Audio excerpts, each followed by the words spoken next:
கை தட்டுறாங்க சார். அவங்க குழந்தைங்களுக்கு அந்த இடத்துல வந்து பகுத்தராய்ந்து யோசிக்கிற திறன் இருக்காங்க. என்ன விதமான இல்ல அதுதான் இம்பாக்ட் சார். நான் என்னன்னு தெளிவா சொல்றேன். நான் எனக்கு தான் மக்காச்சு சார். நான் தான் புரியாது சார் எனக்கு. நீங்க எத்தனை சொன்னாலும் ஒரே பதில் தான் சொல்ல போறேன். நீங்க எதிர்வினை பத்தி கேட்டீங்க, மாணவர்கள் எதிர்வினை ஆற்றுனாங்கன்னு சொல்றேன். எதிர்வினை நான் சொல்ல வரேன் பேசுற காத்து. நான் என்ன கேக்குறேன்னா, அவர் இப்படி ஒரு இடத்துல போயிட்டு எனக்கு அவ்வளவு ஞானம் இல்ல சார். அவரே சொல்றாரு ஆன்மீகம் வந்து இந்த மதம் அதை பத்தி பேசிக்கிட்டு இருக்கு. மதம் போட்டிருக்கேன், ஆன்மீகம் போட்டிருக்கேன், மத போதனைன்னு போட்டிருக்கு. நான் என்ன சொல்றேன், எல்லா மத போதனை பத்தி பிரச்சனை, எந்த மத நிந்தனையும் இருக்கக்கூடாதுன்னு சொல்றேன். இவர் பேசினால ஏதாவது நிந்தனை இருந்து சொல்லுங்க. இப்படியான ஒரு விஷயம் நடந்துகிட்டு இருக்கு. ஒரு ஆசிரியர் வந்து தட்டி கேட்கிறாரு, ரெண்டு பேருக்குள்ள ஒரு வாக்குவாதம் நடக்குது. உடனடியா போயிட்டு இவர் கேட்கிறாரு, இந்த மாதிரி இது ஆன்மீக சொற்பொழிவு ஆட்சி வந்திருக்கீங்களா, இது ஆன்மீக சொற்பொழிவு நடத்துற இடமா, பாவ புண்ணியத்தை பத்தி எல்லாம் பேசிக்கிட்டு இருக்கீங்க, இதற்கான இடம் இல்லைன்றாரு. உடனே அவர் வந்து உங்களுக்கு யார் சொன்னது இங்க நடத்தக்கூடாதுன்ற மாதிரி கேள்வி கேட்கிறாரு சார். அதை பத்தி நடத்தக்கூடாதுன்னு ஏதாவது இங்க ஜீவோ இருக்கிறான்னு கேட்டார். ஏதாவது ஜீவோ இருந்தா நீங்க சொல்லுங்க. அரசியலமைப்பு சட்டம் சொல்லுதுன்னு சொல்றாங்க சார். எங்க சொல்லி ஆர்டிகல் 28ல வந்து நீ மத போதனைகள் கூடாது, அதாவது முழுமையாக எங்க பள்ளிக்கூடத்துல முழுமையாக அரசு நிதி பெற்று இயங்கக்கூடிய ஆர்டிகல் 28 சொல்றதா சொல்றேன். இதுல என்ன சொல்லிருக்கு நீங்க சொல்லுங்க. அரசு நிதியிலிருந்து முழுமையாக பராமரிக்கப்படும் எந்த கல்வி நிறுவனத்திலும் மத போதனை வழங்கப்படக்கூடாது. என்ன மத போதனை வழங்கினாரு? எல்லோரும் முருகனை கும்பிடுங்கன்னாரா? எல்லோரும் சிவனை ஏற்கணும்னாரா?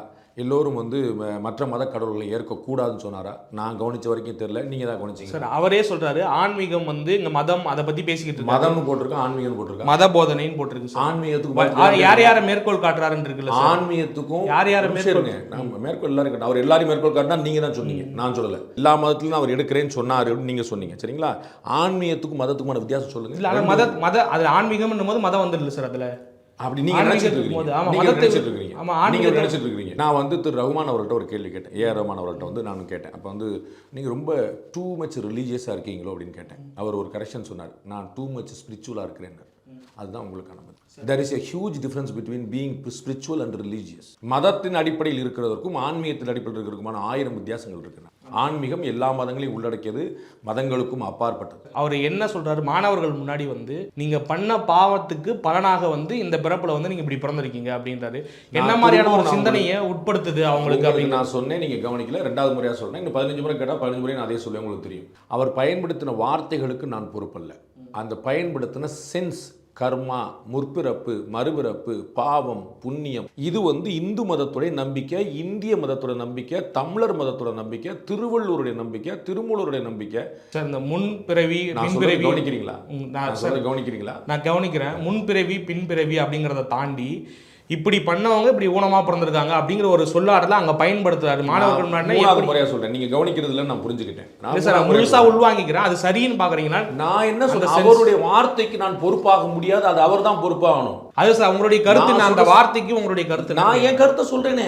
கால் வாங்கலையா? 3வது பதில் சொல்லிட்டேன். 4வது பதில் சார், நீங்க முன்பிறவி பின்பிறவிங்கிறது நம்பிக்கையா இருக்கு, ஒரு மத நம்பிக்கையா இருக்கு, அதை பேசுறாரு. அது மதத்தோட நம்பிக்கையா இருக்கு, தமிழர்களின் நம்பிக்கையா இருக்கு, திருவள்ளுவருடைய நம்பிக்கையா இருக்கு, திருமூலருடைய நம்பிக்கையா இருக்கு, இங்க இருக்கக்கூடிய சித்தப்பிர மக்களோட நம்பிக்கையா இருக்கு.